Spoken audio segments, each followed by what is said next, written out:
everybody, I'm Trin Johnson and welcome to Dust in My Eye. So I took this photograph in Chile, in Nibla, Valdivia, and I thought it would be a fun subject to paint.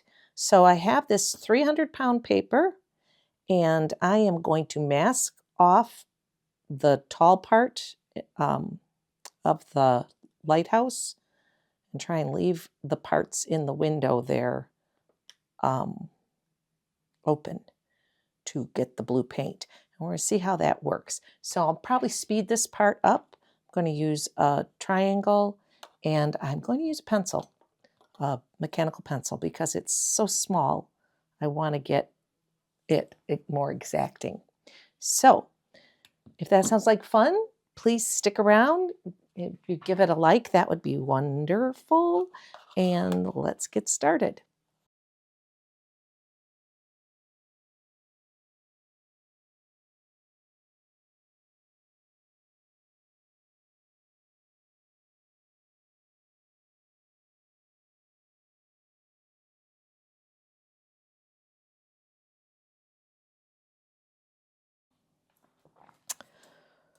Okay, I think I'm going to leave that. A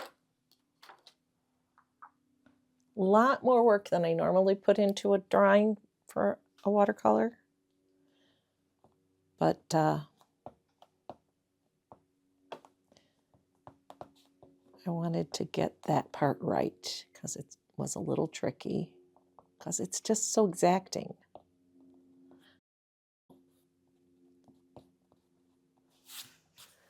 So now I'm going to put down some masking fluid. I have this Pebeo drying gum and a lovely ruling pen that was my father-in-law's.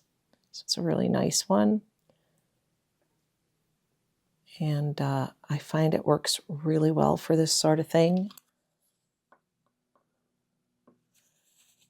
You can see it makes a nice, clean line. So that's what I'm using. And I don't generally use masking fluid very often, but I really wanted to keep the white part that isn't really white, but I want to be able to put the whole blue background in. So I am just going to draw these in. There's another one in there.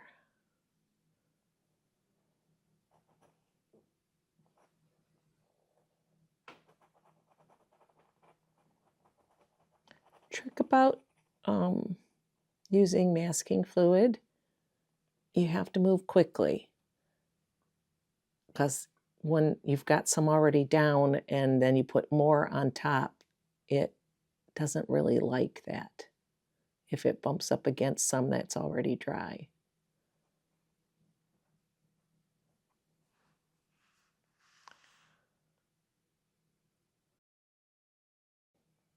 Hopefully that'll work. So now we're going to step away and let that dry. And I will be back with you when it's dry.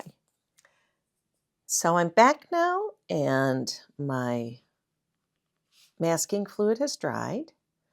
I'm all set up here. I put out a little bit of these two paints, a Hematite Genuine Daniel Smith Primatech and a super granulating Schmincke Desert Yellow.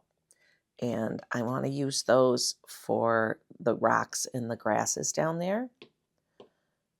I have those put out over here. And now I'm going to use this little sample I got from Beam Paints of their sky blue and put that in my sky. I might add a little bit of other color to it. I don't really know. But first off, I want to just wet this.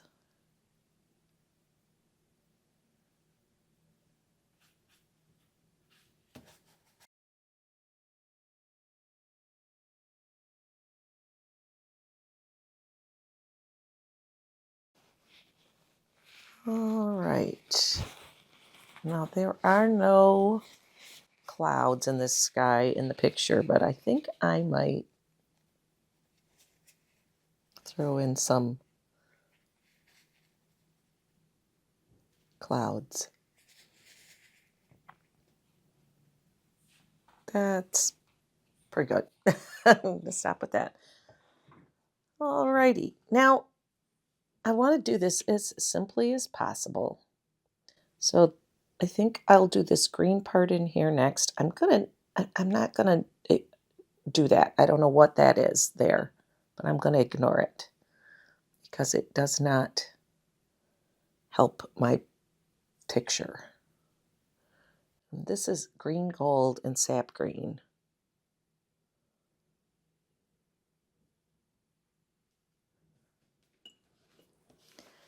Now I would like the same thing to happen over here, but since this is getting dry, I have to wait for it to be dry in order to wet it again, or I'm just going to get blooms, and that is not necessarily what I'm after. So I'm getting a little bit of it over here. A little bit doesn't bother me, but I don't want it crawling into the sky too much. So while that is going on, I'm going to work on my rocks here.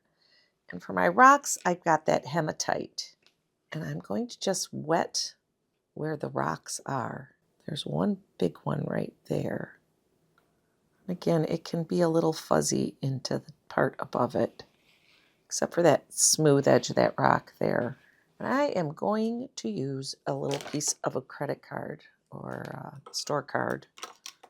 I had put out some hematite last night because I thought I was going to come right back and do this, but I did not make it back here. Like that, but I would like some brown in it. And our local gallery's membership show started yesterday. There was the opening reception, and I needed to go to that. So I did, and I actually got an honorable mention. So that was a nice thing last night, but I didn't get back here to do this. Very nice evening, though. So that's a nice rock up there.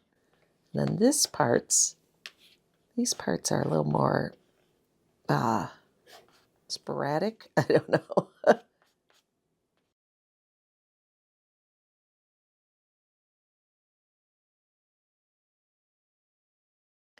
think the next thing I need to do is remove my masking fluid. So let's see if the area around it is dry. And it is not quite dry. So I think we're going to just leave it for a few minutes. Let this dry so I can safely get off my masking fluid. And then we'll fill in this part in here. Oh, no. Then we'll do the lighthouse. Then we'll fill in this part in here. So I will be back. Before I do that, I just want to wash this a little bit so that you can kind of tell that rock from the rest of it. Oh, you know what else is there while I'm waiting, I should say, before I go to let that dry, I can get this green right here. So let's do that. Just going to get that hint of green there. And let that dry too. Okay, I will be right back. So I'm back, and this is dry. This is a little damp down here, but this is dry. So we're going to get that off of there. I have a rubber cement eraser that works really well to take off the masking fluid. This one is from college, and it's kind of a wreck.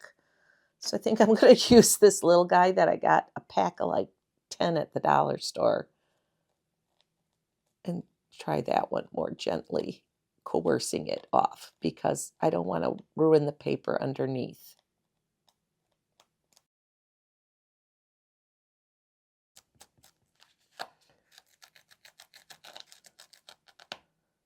Just don't want to pull the paper up.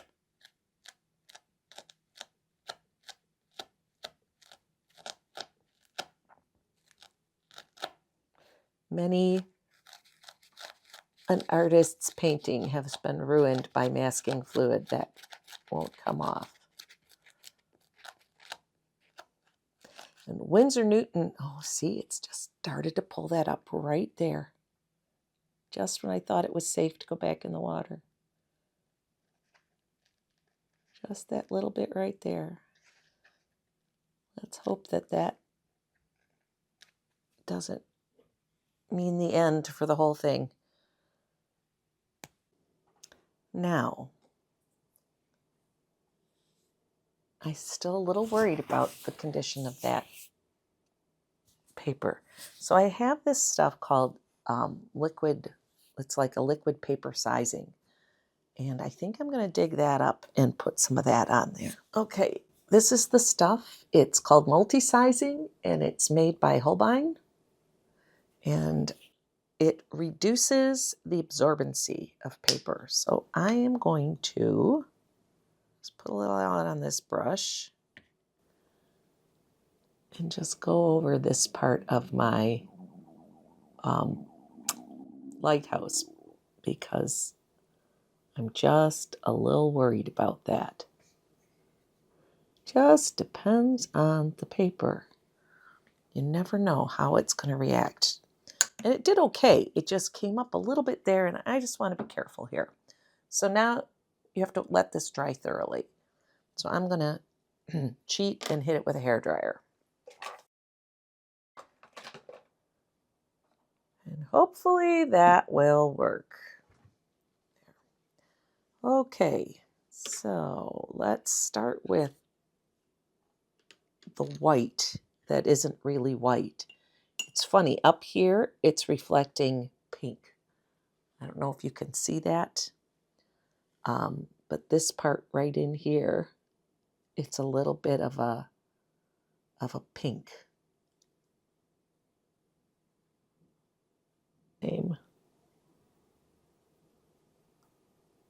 And the shadow further down is more reflecting the blue of the sky along the side of the lighthouse.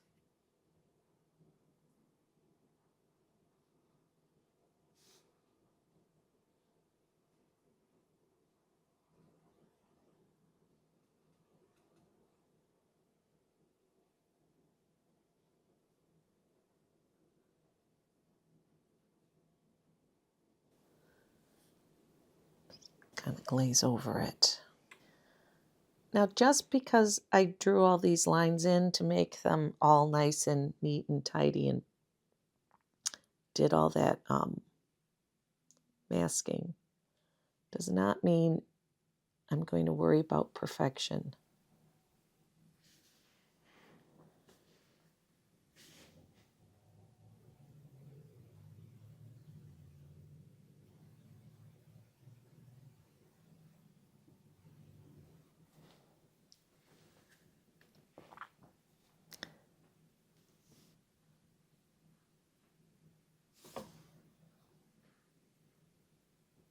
At this point, I have painted a fair number of lighthouses. Living in Michigan and around the Great Lakes, there's a lot of lighthouses. In Canada, there's a lot of lighthouses where we are, our cottages. And so what's interesting about lighthouses is when you're looking at them, you're always looking at them from below. And because of that, there's a curve. And if you can see the curve here, it's slight here, but the further up you get, the more pronounced the curve gets because you're looking up at it. And it's something to keep in mind. It's not the same all the way up the side of the lighthouse. It changes. And I mean, that's just how it works. It's just something you may not be thinking about when you're painting a lighthouse, and it's important. Okay.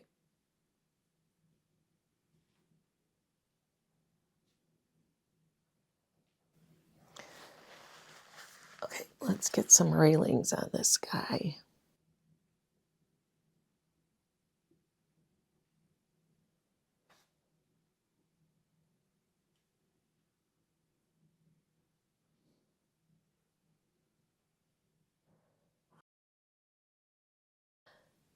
that helped.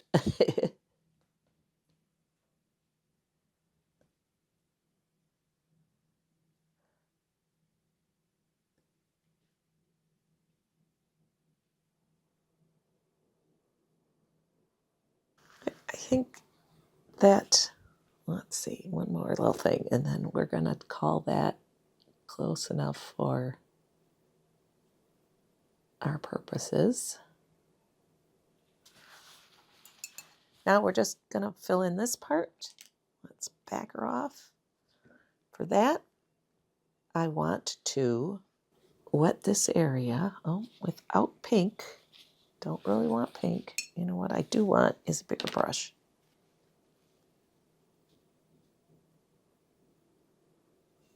I'm going to start with this desert yellow.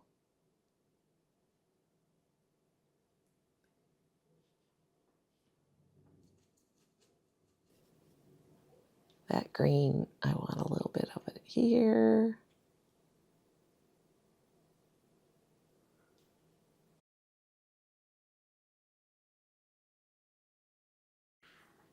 Well, let's take the fun brush.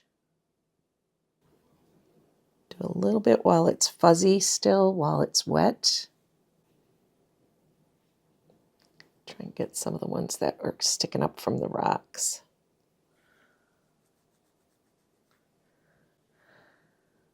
Okay, and I want to let that dry.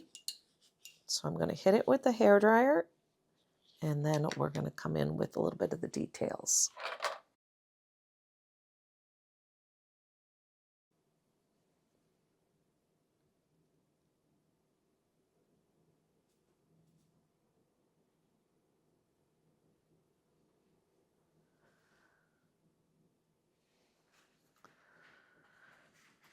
Okay, now take this little guy. And I want my white gouache. Put one there because there's just a few little flowers.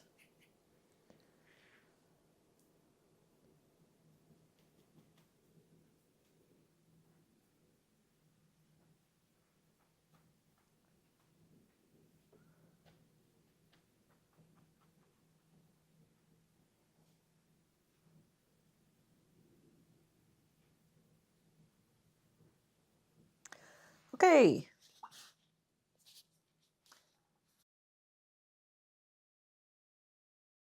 I hope you enjoyed watching this.